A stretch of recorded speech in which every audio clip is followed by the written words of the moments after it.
اعوذ باللہ من الشیطان الرجیم بسم اللہ الرحمن الرحیم نحمدہ نصلی علی رسول کریم الحمد للہ رب العالمین صلی اللہ علیہ وسلم۔ بھائی بزرگ حضرات، یہ ویڈیو بنانے کا ایک مقصد ہے۔ میں خانہ کعبہ مکہ مکرمہ کو لوگ طواف کرتے ہوئے دیکھا۔ لاک ڈاؤن کے بعد بہت عرصے کے بعد اللہ کا شکر و کرم ہے کہ اللہ تبارک تعالیٰ نے خانہ کعبہ میں عمرہ کو زیارت کی توفیق عطا فرمائے ہیں اور پھر سے مسلمانوں کو قبول فرمائے ہیں، ورنہ نے تو ہمارا کوئی بس نہیں چلتا۔ تو آپ لوگوں سے التجا یہ تھی کہ جو لوگ عمرہ پہلے بار بار کرتے تھے، اب اس وقت شدید بہت زیادہ ضرورت ہے کہ اب عمرہ کرے، عمرہ کو جائے، عمرہ کرے اور عمرہ کو جائے۔ اگر آپ بہت وقت گئے ہوئے ہیں تو جو حضرات نہیں گئے ان پہ پیسہ خرچ کر کے ان کو بھیجائے۔ دیکھو، مکہ مکرمہ میں ایک رکعت نماز پڑھنا 1,00,000 کا ثواب ہے۔ جو فجر کی 2 رکعت نماز پڑھ لیتا، 2,00,000 نماز رکعت عطا کرنے کا اس کو اجر ملتا ہے۔ اگر ایک انسان وہ 10 دن 12 دن 7 دن رہ کر وہاں پر نمازیں عطا کرتا تو اس کے لاکھوں نمازیں عطا ہوتی ہے۔ ایک سبحان اللہ بولنا 1,00,000 مرتبہ سبحان اللہ بولنے کے برابر ہے۔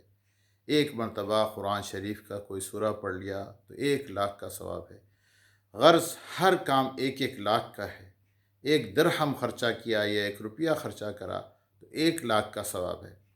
بہت سارے لوگ جو پہلے عمرے کرتے تھے، بے اولاد والوں کو اللہ تعالیٰ اولاد نصیب عطا فرماتا ہے۔ وہاں مکہ مکرمہ میں اس کی شان بچ عجیب ہے، نہیں رونے والا بھی رو دیتا ہے۔ خانہ کعبہ میں جو بے اولاد ہوتا ہے، بانج جس کو بولتے، ویسے لوگ بھی جا کر وہاں دعا کرے تو ان کو بھی اللہ تعالیٰ اولاد عطا فرماتا ہے۔ میں کہہ رہا ہوں، بزنس کے کاروبار کے لیے بھی علماء فرماتے ہیں جو کثرت سے عمرے کرتے اللہ تعالیٰ ان کو ہمیشہ امیر بنا کے رکھتا ہے، اور قیامت کے دن ان کا مال اللہ کی راہ میں خرچ ہوا اس کا بدلہ بھی ملتا ہے۔ تو میں آپ لوگوں سے التجا کر رہا تھا، جس کی شادی نہیں ہوئی، شادی کے لیے بھی وہ بیٹی کو لے کر آپ چلے جائے۔ آپ صاحب المال ہے، آپ نیت کرے، آپ انشاءاللہ جو شادیوں میں لاکھوں روپیہ خرچہ کرتے، پہلے آپ عمرہ کرائے، شاید آپ کا آدھا خرچہ بھی نہیں لگے گا شادیوں میں، بہت کم میں ہو جائے گا۔ آپ اللہ تبارک تعالیٰ سے امید رکھے، وہ اللہ تبارک تعالیٰ وہاں پر رحمت نازل فرماتا ہے، دعائیں قبول فرماتا ہے۔ دیکھو بھائی، اللہ تعالیٰ نے جس کو موت دیا تھا وہ مر رہے ہیں اور مریں گے اور مر رہے ہیں، مگر جس کو نہیں دیا ہے، آپ کے سامنے میں زندہ مثال ہوں۔ کورونا آیا، ہاں میں بھی زندہ ہوں، شاید آپ لوگ بھی زندہ ہے اور رہیں گے، کیونکہ اللہ نے ہمارے نصیب میں نہیں رکھا۔ تو اس سے معلوم ہو گیا، یہ جتنے اب میری بات یہ سنیں گے، اللہ تعالیٰ نے ان کے لمبے عمریں رکھا ہے، اس لیے یہ میری آواز سن رہے ہیں، اور مجھے بھی عمر لمبی رکھا ہے، اس لیے میں بیان کرتے ہوئے بیٹھا ہوا ہوں۔ اگر میری عمر لمبی نہ ہوتی تو کون تھا مجھے بچانے والا، یا کون تھا آپ کو بچانے والا؟ اس بات سے تو ہمیں اچھی طریقے سے سمجھ میں آ گیا کہ کورونا سے موت نہیں آتی، اللہ کے امر سے موت آتی ہے، اللہ کا آرڈر سے موت آتی ہے۔ فرشتے جو ہمارے اوپر موکل کر کے رکھے ہیں، ملائک الموت جس کو بولتے، ان کے امر سے موت آتی ہے۔ یہ تو بہانہ ہے، جیسا بہت بہانے اس سے پہلے ہوئے ہیں، ایکسیڈنٹ کے، یا کوئی بیماری کی وجہ سے، یا کوئی بہرحال ہزاروں، کہتے متعدد الاسباب الموت واحد، بہت سارے اسباب ہیں مگر موت ایک ہی ہے۔ میرے بھائی، لوگوں کو یہ بھی معلوم ہو گیا، بہت سارے لوگ کہتے تھے میں یہ کام کیوں کر رہا ہوں معلوم ہے، میرے بہنوں کی شادی کرانا ہے، میرے 2 بیٹیاں ہیں، 4 بیٹیاں ہیں، ان کی شادی کرانا ہے، یہ ناجائز ہے، یہ حرام ہے، مجھے معلوم ہے انٹرسٹ کا پیسہ لینا، سود کا لینا، مگر میں مجبور ہوں۔ اور کوئی کہتے ہیں اللہ معاف کرے، برے اور فاحش اڈے چلانے والے بھی کئی مسلمان ہیں، یہ کم سے کم ان کا ہاتھ ضرور ہوتا ہے، عورتوں کا یا مردوں کا، جو فاحش اڈے چلانے والوں کا۔ میرے بھائی، اللہ تبارک تعالیٰ نے بہت بڑا گناہ فرمایا ہے، بہت بڑا گناہ عظیم ہے، زنا اور زنا کاریوں کے رستوں پہ جانا۔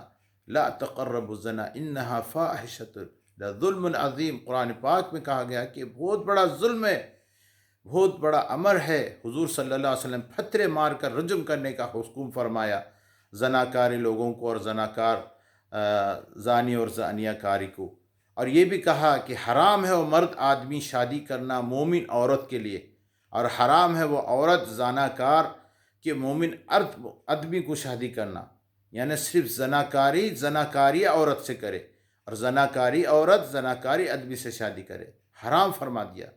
اور یہ بھی فرما دیا کہ بہت بڑا عظیم گناہ ہے۔ میرے بھائی، جو لوگ برے کاماں، شراب بیچنا، برے دھندے کرنا، یہ سب ہم نہیں کریں گے تو کیسا جئیں گے، ہمارے مسئلے کیسا ہوں گے؟ یہ شیطانی بہانے تھے۔ آج کورونا کی وجہ سے یہ شیطانی بہانے تمہارے دلوں سے نکال دو۔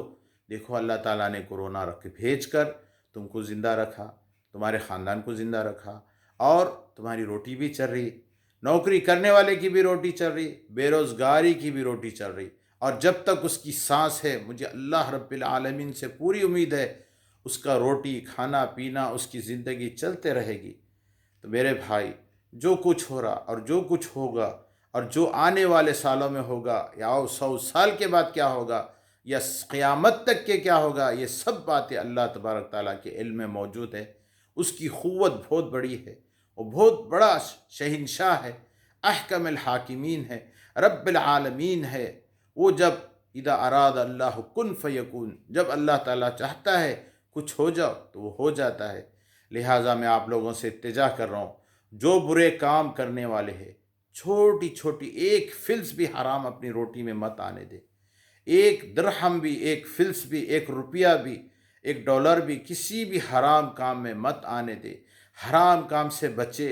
حدیثوں میں آتا ہے دعا کیوں نہیں قبول ہوتی، دعا کیوں نہیں قبول ہوتی؟ تو اللہ کے رسول صلی اللہ علیہ وسلم فرمائے دعا اس لیے قبول نہیں ہوتی، تیرا کھانا حرام ہے، تیرا اوڑھنا بچھانا حرام ہے، تیرا پیٹ میں لقمہ حرام ہے، تیرے لباس جو کپڑا پہنا وہ حرام ہے، سارے زندگی تیری حرام لقموں سے تو تیار کیا ہے۔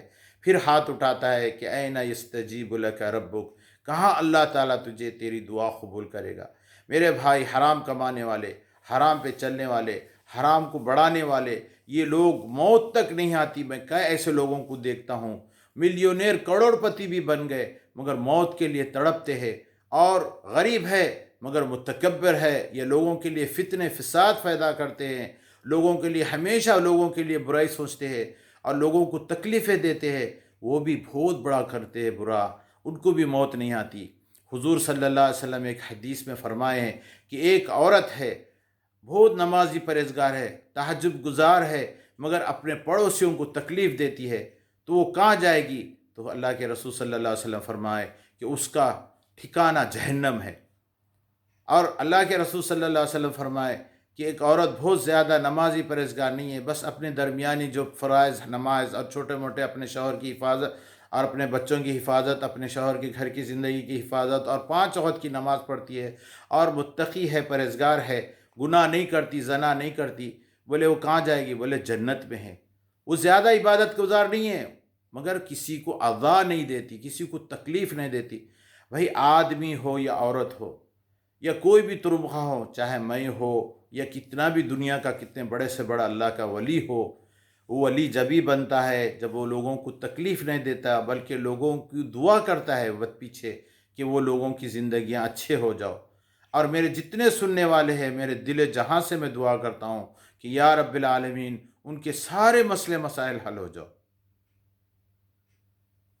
میں کہنے کا مطلب یہی ہے کہ ان کے سارے مسئلے مسائل اللہ تعالیٰ تیرے ہاتھ میں ہے، تو اپنے رحمت سے، اپنے کرم سے، اپنے خزانے سے ان کے پریشانیاں دور کر دے، ان کے بیماریاں دور کر دے، ان کے جتنے جو شرائط حاجت ہے تو اپنے خزانے سے ان کو عطا فرما دے۔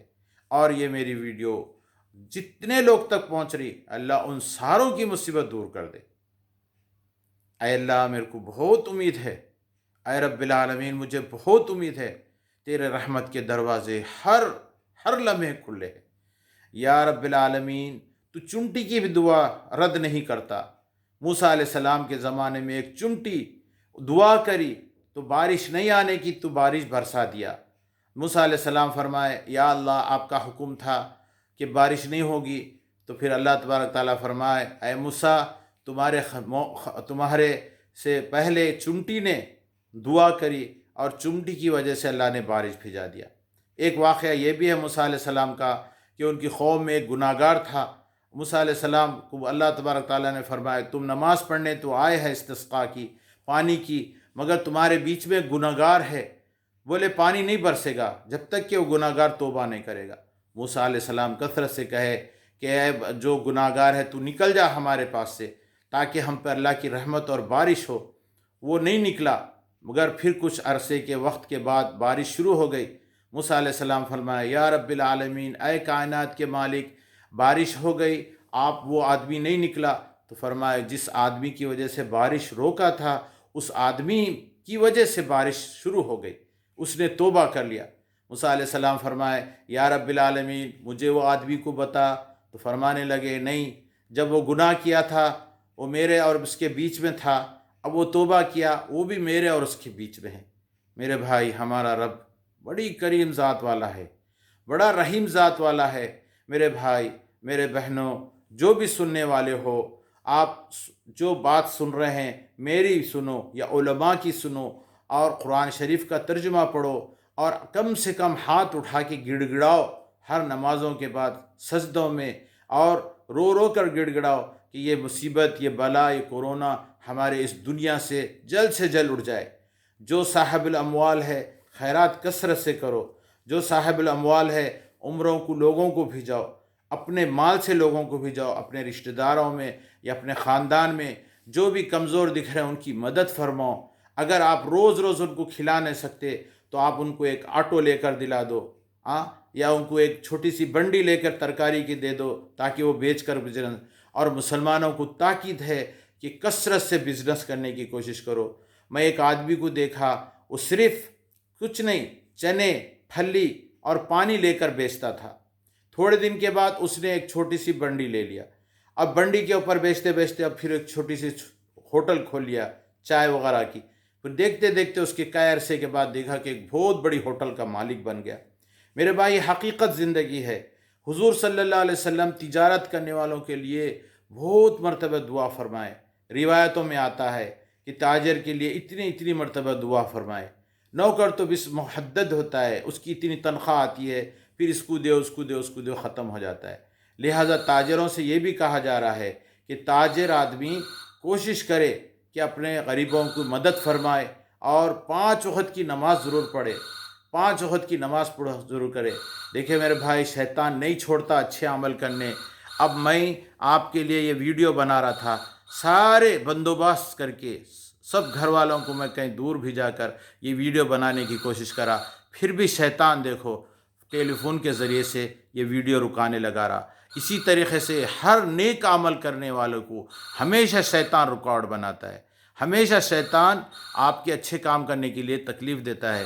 جیسا کہ میں ریکارڈ کر رہا تھا، اللہ رسول کی بات کر رہا تھا، شیطان نے دیکھو کسی انسان کے ذریعے سے میرے پاس فون کی گھنٹی بجایا۔ میں اس فون کی لاپرواہی کرتے ہوئے ریکارڈ بھرا، اس لیے کہ مجھے معلوم ہے فون وہ میرے کوئی عزیز کا نہیں ہے، بلکہ یہ فون کسی عزیز کے دماغ میں، حدیثوں میں آتا ہے کہ ان کے جسموں میں خون سے رفتار شیطان گھس جاتا ہے۔ اب یہ فون نہیں تھا، یہ شیطان کی ایک چال تھی تاکہ میں ریکارڈ کرنا بند کر دوں۔ تو اسی طریقے سے آپ کو یہ زندہ مثال دے رہا ہوں کہ آپ جب بھی کوئی نیک کام کرنے کا ارادہ کریں گے، عمرہ کرنے کا یا کسی غریب کو مدد کرنے کا یا کسی غریب کو بزنس لگا کے دینے کا یا عبادت گزار بننے والے یا سچے دل سے توبہ کرنے والے اور برے کام چھوڑ دینے والے، آپ جب بھی ارادہ کریں گے شیطان آپ کو اسی طریقے سے روکے گا۔ آپ کے اقربا سے یہ تک کہ سنا کہ ایک بیٹا کہتا ہے ماں میں عمرہ کر کے آتا ہوں، میں حج کر کے آتا ہوں، تو اس کی ماں بولتی ہے ابھی جلدی کیا ہے، تو جوان ہے۔ کون کہہ رہی ہے؟ اس کی ماں کہہ رہی ہے، اس کا باپ کہہ رہا ہے۔ بولے کیوں کہہ رہا ہے؟ اس نے وہ اس کا باپ ماں نہیں کہتی ہے، بلکہ شیطان اس کے جسموں میں گھس جاتا ہے۔ اگر ایک بیٹا کہہ رہا ہے کہ میں حافظ قرآن بننا چاہتا ہوں، ماں بیٹا بولتی نہیں بیٹا، ابھی اتنی ضرورت کیا ہے، حافظ القرآنوں کی تنخواہ تھوڑا ہی ملتی ہے، وہ تو کم تنخواہ ملتی ہے، تم کچھ انجینئر بن جائے، ڈگری والا بن جائے۔ میرے بھائی، یہ سب جو بھی دین سے ہٹانے والا کام ہو، لا طاعت المخلوق فی خالق، کہا جاتا ہے کہ مخلوق کی اطاعت نہیں کرو، چاہے ماں باپ کیوں نہ ہو، اقرب اقربا رشتہ دار کیا نہ ہو، وہ مخلوق ہے، اور خالق کون ہے؟ رب العالمین ہے۔ تو اللہ کے حکم کے اوپر بندوں کا حکم نہیں چلنے دو، چاہے وہ آپ کے کتنے بھی قریب ہو، چاہے آپ کی بیوی ہو یا بیٹا ہو یا آپ کے اقرب اقربا ہو۔ ہمیشہ یہ بات پہ اللہ راضی ہے، یہ بات سے رسول صلی اللہ علیہ وسلم کا طریقہ صحیح ہے، یہ بات پہ اللہ کا حکم موجود ہے۔ ایک بار نہیں، 10 بار علماء لوگ سے رابطہ کرے اور اپنے دوست نیک بنائے، صالح انسان کو دوست بنائے۔ دیکھو بھائی، جو گناہ گار دوستوں کے بیچ میں، ان کے ساتھ بازاروں میں، ان کے ساتھ منڈیوں میں، ہوٹلوں میں، برے برے جگہوں پہ جائیں گے اور کہیں گے کہ میں نیک بن جاؤں، یہ بالکل نہیں ہو سکتا۔ جیسا اندھیرا اور اجالا ایک نہیں ہو سکتا، زندہ انسان مردہ انسان ایک جیسا نہیں ہو سکتا۔ نورانی کیفیت، نورانی حالت، اللہ کے نیک لوگ، نیک بندے اور برے لوگ، بدکار بندے ایک نہیں ہو سکتے۔ جنت اور جہنم ایک نہیں ہو سکتی، جنت الگ ہے، جہنم الگ ہے۔ اللہ تبارک تعالیٰ نے درمیانی راستہ نہیں رکھا۔ قرآن پاک میں کہیں نہیں فرمایا کہ درمیانی راستہ ہے، جنت ہے یا جہنم ہے، چاہے وہ کیسا بھی انسان ہو، غیر مسلم ہو یا مسلمان ہو۔ میرے بھائی، حضور صلی اللہ علیہ وسلم فرمائے ہیں، گڑ گڑاؤ، یہ موت آنے سے پہلے پہلے جنتی بن کر مرو، مومن بن کر مرو۔ میرے بھائی، ہر برا کام برا ہی ہوتا ہے، ہر تکلیف دینا لوگوں کو تکلیف دینا ہی ہوتا ہے۔ آپ کوشش کریں لوگوں کو ہمیشہ اپنے دل سے، اپنے زبان سے، اپنے ہاتھ سے خدمت کرے، خدمت الخلق بنے، خدمت المخلوقات کی خدمت کرے۔ لوگ کہنے والے کہتے، لوگوں کی خدمت کرو، ماں باپ کی خدمت کرو، اساتذہ کی خدمت کرو، مجبور لوگوں کی خدمت کرو۔ کچھ نہیں ہو سکتا تو اپنے ہاتھ سے ان کی خدمت کرو۔ آپ دیکھو ان کے دلوں سے دعا لگتی ہے، وہ آپ کو دنیا اور آخرت میں کام آئے گی۔ خدمت کرنے سے خدا ملتا ہے۔ خدا ملنے کا مطلب کیا ہے؟ خدا آپ سے راضی ہو جاتا ہے۔ ایک بہت بڑا قصہ ہے کہ ایک غریب انسان تھا، مگر وہ اپنی والدہ کے بہت خدمت گزار تھا۔ تو حضور صلی اللہ علیہ وسلم فرمائے، اے عمر، اے علی، تم لوگ ایک دن وہ شخص سے جا کر ملو۔ غالباً وہ شخص کا مجھے یاد نہیں آ رہا نام، علماء لوگ وہ بس شخص کو جانتے ہیں، وہ اچھا ایک نام ہے وہ شخص کا۔ پھر عمر اور علی ایسے ہستی والے بزرگ، نبی رسول صلی اللہ علیہ وسلم کے بعد عمر بن خطاب، ابو بکر، اور اس کے بعد عمر بن خطاب حکومت پہ پڑے، اور علی کرم اللہ بھی حکومت سنبھالے۔ ایسے لوگ جا کر وہ آدمی سے دعا کے لیے کہو بولے حضور صلی اللہ علیہ وسلم۔ جب بندے سے وہ ملے، وہ آدمی سے جب ملے، بولے تیرا کیا عمل تھا؟ کہتا تھا میں میری ماں کی خدمت کرتا ہوں، بکریاں چرانے والا تھا، معمولی سی انسان تھا، مگر کہتا میں ماں کی خدمت کرتا ہوں، کھانا وانا کھلاتا ہوں، ان کی خدمت کرتا ہوں۔ تو خدا ملتا اس لیے کہتے لوگ، یہ دلیل ہے یہ حدیث کی۔ اب میں یہ علماء پہ چھوڑتا ہوں کہ علماء یہ حدیثاں بتائے، آپ یہ میری بات علماء کو سنائے۔ میں زیادہ لمبی گفتگو نہیں کرنا چاہ رہا ہوں، بس اللہ رسول کے واسطے میں یہ ویڈیو یوٹیوب پہ ڈال رہا ہوں۔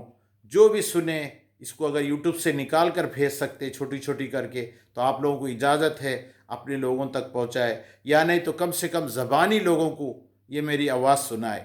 میرے بھائی، جیسا میں کوشش کر رہا ہوں کہ میں بھی جنت میں جاؤں، میرے آل اعلان، میرا خاندان جنت میں جائے، آپ لوگ بھی کوشش کرو۔ ایک انسان اگر ارادہ کر لیا کہ میں سچے دل سے توبہ کر لوں اور اللہ کے رضا والے عمل کروں، اللہ مجھ سے راضی ہو جائے، میرے ماں باپ سے راضی ہو جائے، میرے خاندان سے راضی ہو جائے، میرے بھائی بہن سے راضی ہو جائے، میرے اولاد سے راضی ہو جائے، بستی سے راضی ہو جائے، ساری دنیا کے مومنین مومنات سے راضی ہو جائے۔ بھئی یہی تو دعا فرمایا حضور صلی اللہ علیہ وسلم، اللہم اغفر لی لوالدین لجمیع المسلمین المسلمات المومنین المومنات الاحیاء منہم اموات انک انت السمیع المجیب الدعوات یا قاضی الحاجات۔ یا اللہ ہماری دعا قبول فرما، یا اللہ ہماری کوششیں قبول فرما، یا اللہ ہم کو موت نہ آئے جب تک کہ ہم جنت کے مستحق نہ بنے۔ یا اللہ ہر برے کام چھوڑنے کی توفیق ملے اور ہم کو ہر اچھے کام کرنے کی توفیق ملے، وہ کام کرنے کی توفیق ملے جو اللہ راضی ہو اور ہمارے رسول صلی اللہ علیہ وسلم کا طریقہ ہو۔ آخر دعوانا الحمدللہ رب العالمین۔ آپ لوگوں کو نصیحت ہے، میری کوئی بات کا برا مت مانو، اور آپ لوگ کوشش کرو ہر تکلیف دینا کام چھوڑ دو اور لوگوں کو ہر راحت دینے والے کام کرو، اور اللہ تعالیٰ سے امید رکھو، آپ لوگوں کو بہترین زندگی عطا فرمائے گا، دنیا میں راحت اور آخرت میں بھی راحت ہوگی۔ الحمدللہ رب العالمین۔